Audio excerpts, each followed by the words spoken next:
Welcome to my channel, Jesus Marvel Ministries, Bible Study. ప్రభునందు ప్రియమైన వారలారా, ఉదయకాల సంబంధు మనం యెషయా గ్రంథం 44వ అధ్యాయం ఈ భాగాన్ని మనం గమనించినట్లయితే, అయినను నా సేవకుడగు యాకోబు, నేనేర్పరచుకున్న ఇశ్రాయేలు వినుము. దేవుడు తమ సేవకులను దేవుడు ఏర్పరచుకొని ఆయన ఏర్పాటులో మనం ఉంచేటువంటి దేవుడు. అందుకే పిలువబడిన వారు అనేకులు, ఏర్పరచబడిన వారు కొద్దిమందే.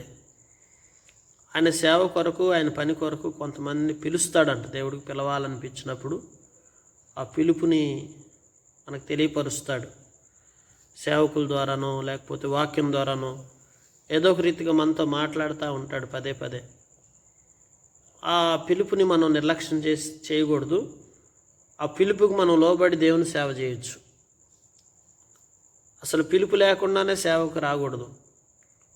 పిలుపు లేకుండా సేవకు వస్తే నష్టపోతాం, దేవుడి శాపానికి గురవుతాం. స్వకీయ ఇచ్చల చొప్పున, సొంత ఆలోచన చొప్పున కొన్నిసార్లు మనం ఉద్రేకభరితంగా ఎదుటివారిని చూసి నేను కూడా సేవ చేస్తే బాగుంటుంది అనే ఉద్దేశంతో సేవను గురించిన అవగాహన లేకుండా కొంతమంది సేవకు వస్తూ ఉంటారు. అట్లాగే నష్టపోయిన వారు చాలామంది ఉన్నారు. కనుక తమ జీవితం అంతా వ్యర్థపరుచుకుంటారు అట్లా దేవుని పిలుపులో లేకుండా.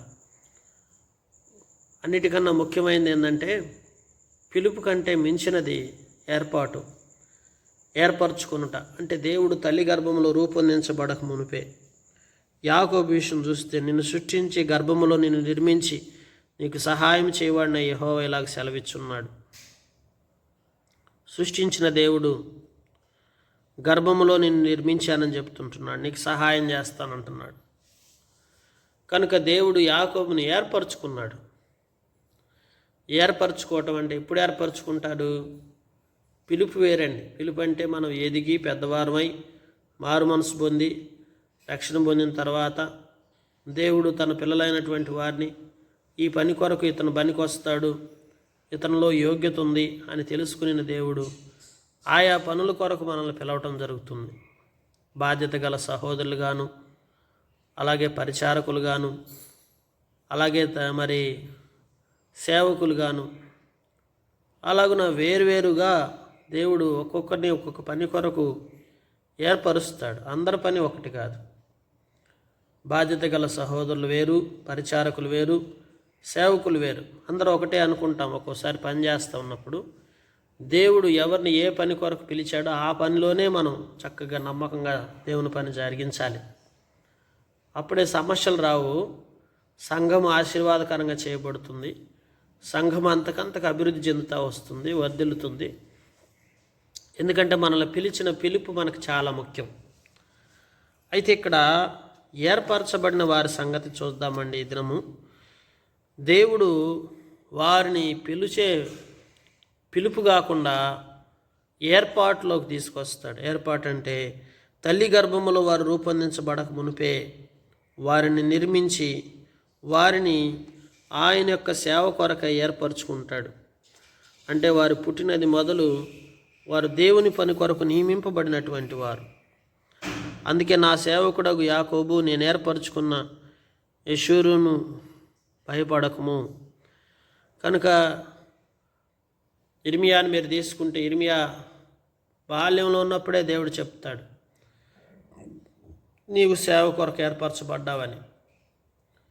నేను బాలుని కదా అనవద్దని అన్నాడు. ప్రియులారా, అట్లాగే యాకోబుని మీరు తీసుకుంటే, యాకోబుని కూడా దేవుడు తల్లి గర్భంలో ఉన్నప్పుడే ఏర్పరచుకున్నాడు. పెనుగులాడుతూ ఉన్నప్పుడే ఏర్పరచుకొని ఉంటాడు దేవుడు. కనుక దేవుని వాక్యంలో మనం చూస్తుంటే భయపడొద్దు. దేవుని యొక్క ఏర్పాటులో మనం ఎవరైతే ఉంటున్నామో, దేవుని యొక్క పిలుపులో ఎవరైతే ఉంటున్నామో అటు వారందరూ కూడా భయపడకూడదు మొదట. ఎందుకంటే నేను దప్పిగల వాని మీద నీళ్లను, ఎండిన భూమి మీద ప్రవాహ జలములను కుమ్మరించెదను. దప్పిగలవానికి నీళ్ళిస్తాను, ఎండిన భూమి ఎక్కడనుంటే వానికి ప్రవాహ జలాలను రప్పింపజేస్తాను. నీ సంతతి మీద నా ఆత్మను కుమ్మరింపజేసేదని అంటున్నాడు. దేవుని ఆత్మ ఎప్పుడైతే సంతతి మీద ఉంటుందో దేవుని ఆశీర్వాదం ఉంటుంది. అందుకే ప్రియులారా, దేవుని ఆత్మను కలిగి జీవించడం గొప్ప ధన్యత. అందుకే నీ సంతతి మీద నా ఆత్మను కొమ్మరించెదను, నీకు పుట్టిన వారిని నేను ఆశీర్వదించెదను. దేవుని వాగ్దానాలు చూడండి, చక్కటి వాగ్దానం ఇస్తుంటున్నాడు. ఈరోజు ఈ వాగ్దానం దేవుడు మనకు అందరికీ ఇస్తుంటున్నాడు. ఎండిన భూమి మీద మరి ప్రవాహ జలములు కొమ్మరింపజేసినట్లుగా నీ సంతతి మీద నా ఆత్మను కొమ్మరిస్తాను, నీకు పుట్టిన వారిని నేను ఆశీర్వదిస్తానంటున్నాడండి.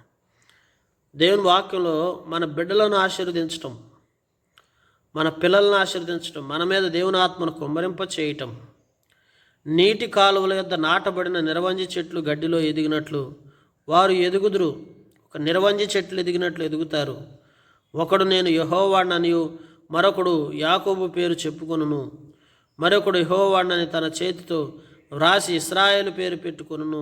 ఇశ్రాయేలు రాజైన యెహోవా వారి విమోచకుడైన సైన్యములకు అధిపతి యెహోవా ఇలా సెలవిచ్చున్నాడు. కనుక మనందరం దేవుని వారం, యెహోవాడమని చెప్పుకుంటాం. కానీ పేరు పెట్టుకునేసరికి యాకోబు అని, ఇశ్రాయేల్ అని పేరు పెట్టుకుంటూ ఉంటాము. కానీ మనం ఎవరు ఏ పేర్లు పెట్టుకున్నా కానీ చివరికి మన అందరము కూడా యెహోవాకు సంబంధించినటువంటి సంతానమే, ఆయన పిల్లలమే, ఆయన బిడ్డలమే. కనుక ఆయన బిడ్డలంగా మనం ఏంటంటే మరి అక్కడ అందుకే వ్రాయబడతా వచ్చినటువంటి మాట ఏంటంటే ఆయన బిడ్డలమే, ఆయన సంతతిగా మనల్ని అందరినీ కూడా దేవుడు మనల్ని చేస్తూ వచ్చాడు. అందుకే ఇక్కడ రాయబడతా వచ్చింది, మరొకడు యెహోవానని తన చేతితో రాసి ఇశ్రాయేలును మారు పేరు పెట్టుకొనును. ఇశ్రాయేల్ రాజైన యెహోవా వారి విమోచకుడైన సైన్యములకు అధిపతి యెహోవా ఇలాగ సెలవిచ్చున్నాడు. కనుక మనందరం కూడా వేరు పేర్లు పెట్టుకోవచ్చు. భూమి మీద మనందరికీ వేరు పేర్లు అయితే ఉన్నాయి, కానీ మనందరికీ దేవుడు ఒకడే, ఆయనే యెహోవా. కనుక ఆయన మనల్ని ఆశీర్వదించడానికి తన ఆత్మను మన మీద కొమ్మరింపజేస్తానంటున్నాడు. మన బిడ్డలని ఆశీర్వదించడానికి దేవుడు వాగ్దానం చేస్తుంటున్నాడు. యాకోబుకి దేవుడి వాగ్దానాలన్నీ చేస్తున్నాడు. కనుక నేను మొదటివాడును కడపటివాడును, నేను తప్ప ఏ దేవుడు లేడు. ఆదిలోనున్న జనమును నియమించినది మొదలుకొని నేను తెలియజేయచ్చు వచ్చినట్టు తెలియజేయగలవాడెవడు? కనుక నేను తప్ప వేరే దేవుడు లేడు, నేను తప్ప ఏ దేవుడు లేడు అని చెప్తున్నాడు. మొదటివాడును కడపటివాడును. మరొక దేవుడు ఉంటే దేవుడు చప్పక తెలియపరిచేవాడు. ఆదిలో నుండి జనమును నియమించినది మొదలుకొని నేను తెలియజేయచ్చు వచ్చినట్లు తెలియజేయగలవాడెవడు? ప్రారంభం నుండి జనాల నియమించినది మొదలుకొని నేను తెలియజేయనట్లుగా తెలియజేసిన వారు ఎవరున్నారు? కనుక దేవుడు తెలియజేసినట్లుగా ఇంకెవరు మనకు విషయాలు తెలియపరచగలరు? అట్టివాడు ఎక్కడైనా ఉండిన ఎడల నాకు తెలియజెప్పమనిను, ఆ సంగతి నాకు ప్రచురింపవలను. దేవుడు అంటున్నాడు, ఆది నుండి నేనే ఉన్నాను, నేనే మీకు సంగతులను తెలియపరుస్తున్నాను. ఒకవేళ అలాగన ఎవరన్నా మీకు కనిపిస్తే, అలాంటి వారు ఎవరన్నా ఉంటే నాకు మీరు తెలియజెప్పండి అని చెప్పి దేవుడు అంటున్నాడండి. ఆ సంగతి ప్రచురించమని చెప్తున్నాడు. అట్టివారు భవిష్యత్తు దివ్య విషయమున రాబో సంగతులను తెలియజెప్పువారై ఉండవలెను. భవిష్యత్ విషయమైన రాబో సంగతులను తెలియజెప్పేవారు ఉండాలి. కనుక ప్రియమైన వారులారా, మన భవిష్యత్ ఆయనే. వర్తమాన భూత భవిష్యత్ కాలాల దేవుడు ఆయన ఒక్కడు మాత్రమే. ఆయనే మొదటివాడు, కడపటివాడు. కనుక ఇక్కడ ఇర్మియాతో మరి దేవుడు సెలవిచ్చినట్లుగానే ఏమన్నాడు ఇర్మియాతో? దేవుడు తల్లి గర్భంలో రూపొందించబడక మునిపే నేను నిన్ను ఏర్పరచుకున్నాను, నువ్వు బాలుడు అనవద్దు అని మాట్లాడి ధైర్యపరిచి పంపించిన దేవుడు. ఇప్పుడు యాకోబుతో దేవుడు చెప్తున్నాడు ఏమనంటే, యాకోబు, నేను మాత్రమే నీకు దేవుడను, వేరొక దేవుడు లేడు. భవిష్యత్ విషయమైన రాబో సంగతులను తెలియజెప్పేవాడు ఎవడైనా ఉన్నట్టే, ఎవరైనా ఉన్నారా? మీరు వెతకుడి, భయపడకుడి, పూర్వకాలం వెరవకుడి, భయపడకుడి. పూర్వకాలం నుండి నేను నీకు ఆ సంగతి వినిపించి తెలియజేయలేదా? మీరే నాకు సాక్షులు. నేను తప్ప వేరొక దేవుడు ఉన్నాడా? నేను తప్ప ఆశ్రయ దుర్గమేదీ లేదు. ఉన్నట్లు నేను ఎరుగును. చూడండి, దేవుడు చెప్తున్నాడు, దానికి సాక్షులు మీరే. అట్లా ఉన్నట్లుగా నేను ఎరుగును, నాకైతే తెలీదు, మీకేమైనా తెలిసుంటే నాకు చెప్పండి అని చెప్పి దేవుడు అడుగుతున్నాడు. దేవుని వాక్యంలో చూస్తుంటే విగ్రహమును నిర్మించిన వారందరూ మాయా వంటి వారు, వారికి ఇష్టమైన విగ్రహములు నిష్ప్రయోజనములు. కనుక నిర్మించిన వారంతా కూడా మాయా వంటి వారు, వారికి ఇష్టమైన విగ్రహములన్నీ కూడా నిష్ప్రయోజనకరమైనవి. తామే అందుకు సాక్షులు. వారు గ్రహించువారు కారు, ఎరుగువారు కారు, కనుక వారు సిగ్గుపడుదురు. ఈ లోకములో మరి వాటిని నియమించినటువంటి వారంతా మాయ వంటి వారు, వారికి ఇష్టమైనవన్నీ కూడా నిష్ప్రయోజనమని వాక్యం చెప్తా ఉంది. తామే అందుకు సాక్షులు. వారు గ్రహించువారు, వారు ఎరుగువారు కారు. గ్రహించేది లేదు, ఎరిగే మనసు కూడా వారిలో ఉండదు. ఎందుకంటే వారు చేసినటువంటి విధానం అంతా కూడా అట్లా ఉండిపోయిందని, అందుకు వారే సాక్షులని లేఖనాల్లో మనం చూస్తుంటున్నాం. ఎందుకు నువ్వు పనికిరాని వాటిని పోతపోసి దాన్ని ఒక దేవునిగా నిరూపించువాడు ఎవడు?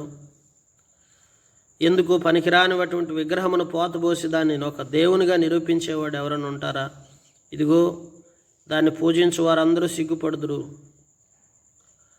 కనుక పోతపోసి మనం స్వహస్తాలతో మనం తయారు చేసుకున్నటువంటివి ఎలాగున మనం దేవునిగా నిరూపించగలం?